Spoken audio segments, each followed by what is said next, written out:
দর্শক, দেশের বিভিন্ন স্থানে মাঝারি থেকে ভারী বৃষ্টিপাত হচ্ছে। আবহাওয়া পরিস্থিতি নিয়ে আরও জানাচ্ছেন আমাদের সহকর্মী কাজী ফয়সাল। কাজী, কি অবস্থা, আবহাওয়ার সর্বশেষ পরিস্থিতি জানাবেন আমাদের।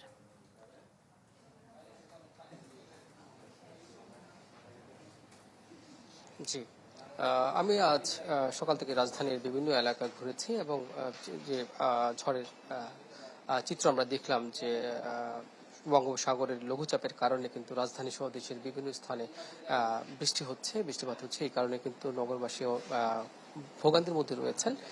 তবে তাদের মধ্যে স্বস্তিও লক্ষ্য করা গেছে, যেহেতু ব্যবসা গরমের কারণে তারা স্বস্তির বৃষ্টি পেয়েছেন। পুরানো দিয়ে নতুন নিতে আজই চলে আসুন আপনার নিকটস্থ ওয়ালটন শোরুমে।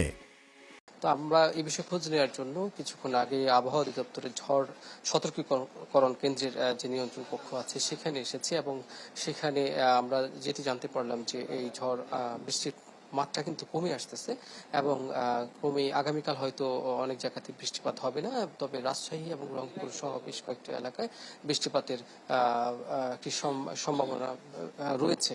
আমরা এই মুহূর্তে একটু জানতে চাইবো এখানে যে ঝড় নিয়ন্ত্রণ কক্ষের যিনি আছেন আবহাওয়াবিদ, ওনার কাছে যে আসলে আবহাওয়া অধিদপ্তর থেকে আপনারা কি পূর্বাভাস দিচ্ছেন এবং কোন ধরনের ঝুঁকি রয়েছে এবং দেশের নদী বন্দর বা সমুদ্র বন্দরগুলোর প্রতি আপনাদের কি ধরনের সতর্কবার্তা রয়েছে, আমাদের একটু এই বিষয়ে বিস্তারিত জানাবেন। ধন্যবাদ। বাংলাদেশের উপর গতকাল এবং আজ অর্থাৎ 25শে সেপ্টেম্বর এবং 26শে সেপ্টেম্বর চলমান যে বৃষ্টি প্রবাহ 26শে সেপ্টেম্বরের পর থেকে মোটামুটি অনেকটা ইমপ্রুভের দিকে যাবে, অর্থাৎ উন্নতির দিকে যাবে। অর্থাৎ চলমান যে বৃষ্টি, সে বৃষ্টি আজ সন্ধ্যার পর থেকে দেশের অধিকাংশ জায়গা থেকে কমে যাবে।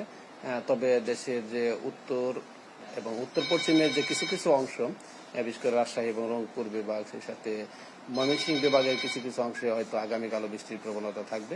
তবে বৃষ্টির ধারাটা আজকের পর থেকে অনেকটা কমে যাবে, অর্থাৎ আগামীকাল 27শে সেপ্টেম্বর থেকে বৃষ্টি অনেকটা কমে যাবে এবং রৌদ্রোজ্জ্বল কোনো কোনো জায়গায় আমরা পেয়ে যাবো। আজ তো সারাদিন বৃষ্টি হবে, পাহাড়ি এলাকাগুলোর প্রতি আপনাদের কি ধরনের সতর্কতা? ধন্যবাদ। আমরা কিন্তু ভারী বর্ষণের জন্য আমরা সতর্কতা সংকেত জারি করেছিলাম গত 24শে সেপ্টেম্বর সন্ধ্যা থেকে 48 ঘন্টার জন্য। সেই অনুযায়ী কিন্তু বৃষ্টিপাত গতকাল এবং আজও হচ্ছে এবং কোথাও কোথাও অতি ভারী বৃষ্টিপাত হচ্ছে। তবে আমাদের যে পূর্বের যে বিভাগ, বিশেষ করে চট্টগ্রাম বিভাগের যে পাহাড়ি অঞ্চলগুলো, ওইসব অঞ্চলে কিন্তু গতকালের পর থেকে কিন্তু বৃষ্টির প্রবণতা অনেকটা কমে গিয়েছে। বিদায় এখন ওই ধরনের ঝুঁকিও অনেকটা কমে যাচ্ছে। পাহাড় ধসের যে ঝুঁকি, সেই ঝুঁকিটা অনেকটা কমে যাচ্ছে। ধন্যবাদ আপনাকে। আসলে আমরা জানলাম যে বৃষ্টিপাত কমে আসার কারণে কিন্তু পাহাড়ি যে ধস কিংবা যে সতর্কবার্তা রয়েছে আবহাওয়া অধিদপ্তরের, তা কিন্তু তারা নামিয়ে নিয়ে আসবেন এবং সেটা কিন্তু আজকের মধ্যেই শেষ হয়ে যাবে বলা যায়। আগামীকাল থেকে স্বাভাবিক হবে এবং তাপমাত্রা বাড়তে আপনাকে থাকবে। ধন্যবাদ। দর্শক, আবহাওয়া পরিস্থিতির সবশেষ খবর জানাচ্ছিলেন আবহাওয়া অধিদপ্তর থেকে কাজী ফয়সাল।